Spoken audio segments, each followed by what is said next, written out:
You've got £5,000 sitting in your bank account. Maybe it took you a year to save it, maybe longer. And every few weeks you think, I really should do something with that.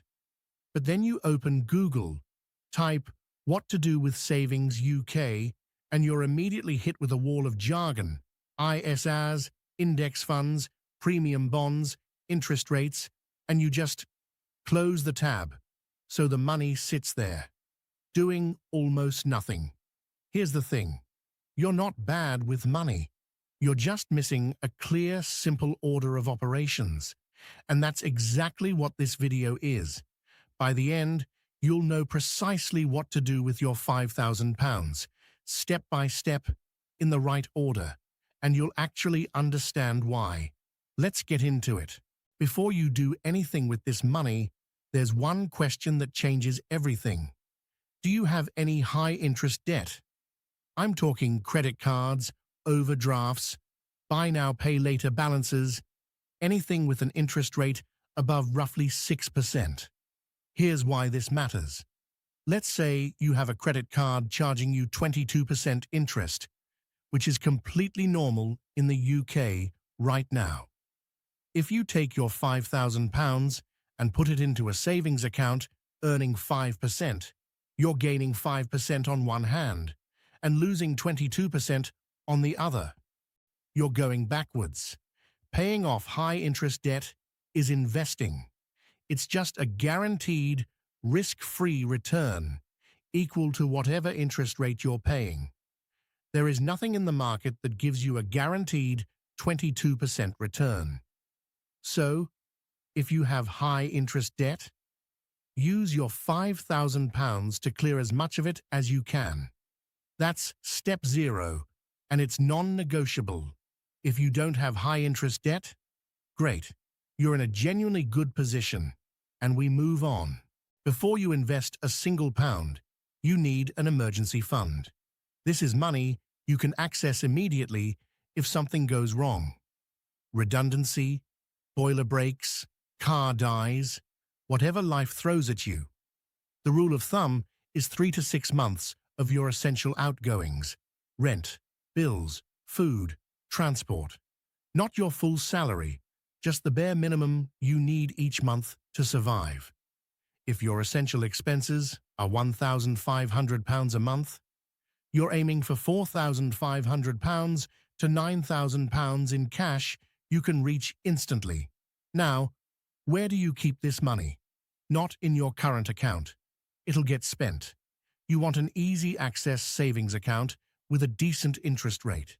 As of mid-2026, you can find rates around 4.5 to 5% from providers like Marcus, Chase, or Monzo.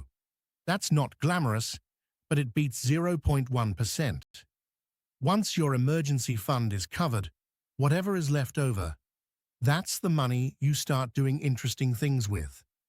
Let's say your emergency fund is already sorted and you've got the full £5,000 available. This is where it gets good. In the UK, you get something called an ISA allowance, £20,000 per tax year that you can put into an ISA and pay 0 tax on, forever. There are 2 types you need to know about right now. Cash ISA, basically a savings account, but tax-free. Good if you'll need this money within the next 1 to 3 years, buying a car, contributing towards a house deposit, or just keeping accessible savings. Rates right now are competitive. You can get around 4.5% from providers like Trading2, 12, or Plum. Stocks and shares ISA. You invest your money in the stock market through this account, and any growth or income is completely tax-free. This is for money you won't need for at least 5 years, ideally longer. Here's the question to ask yourself. When will I need this money? Less than 3 years.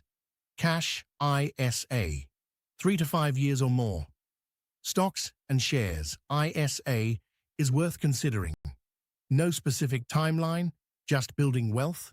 Stocks and shares ISA. Every time. Now I know what you're thinking. investing sounds risky, and I get that. But here's some context.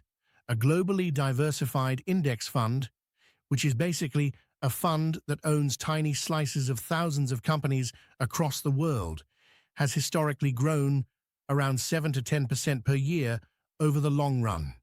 It goes up and down in the short term, yes, but over 10, 20, 30 years, the direction has always been up. You're not trying to pick stocks. You're not gambling on crypto. You're owning a small piece of the global economy and letting it grow. For most people in their late 20s, this is where the bulk of long-term savings should go. Quick detour, because if you're planning to buy your first home, this one's too good to ignore.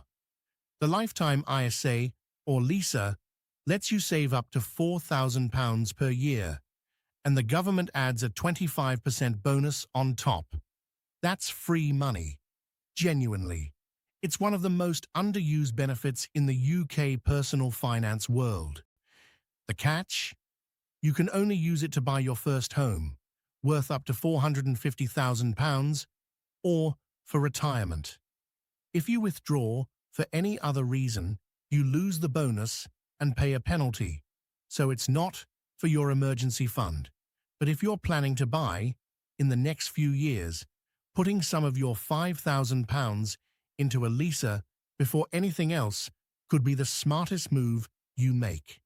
You need to be between 18 and 39 to open one, and you have to open it before your 40th birthday. If you haven't already, and you're even slightly considering buying a home one day, open one now, even with £1. I know. Pension sounds like something your dad talks about. But hear me out for 60 seconds, because this might be the highest return investment you're not making.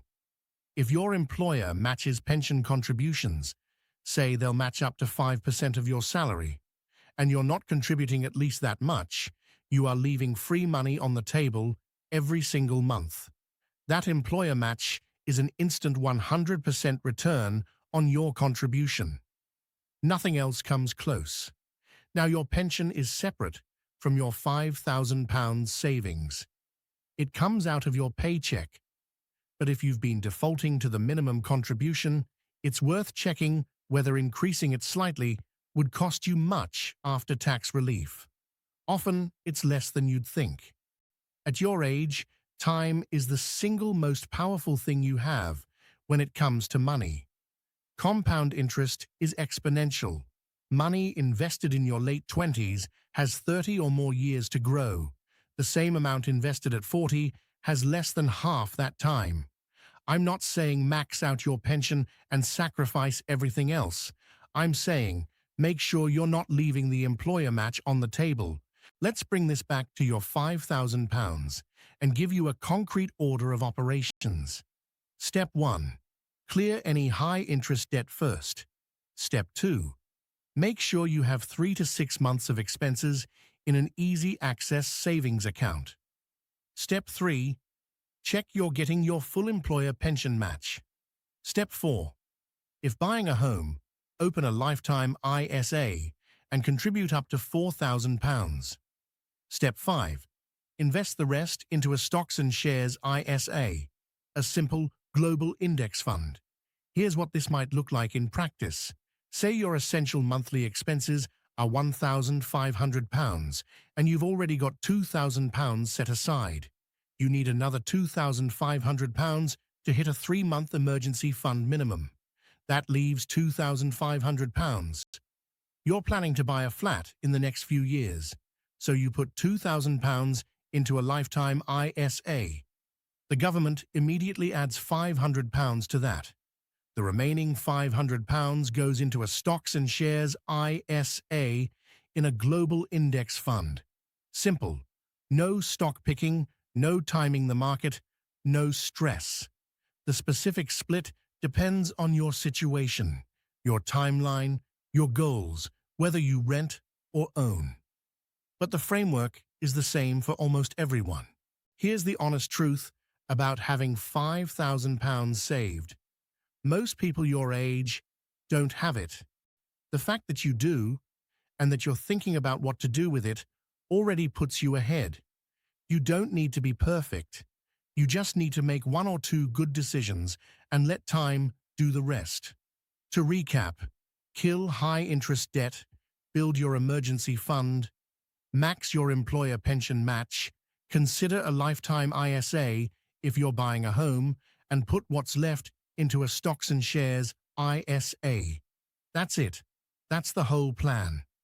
I'll leave links in the description to the specific accounts mentioned. I'll always let you know if any of those are affiliate links, which means I may earn a small commission if you sign up. It doesn't cost you anything extra, and I only recommend things I'd actually use. If this was helpful, subscribe.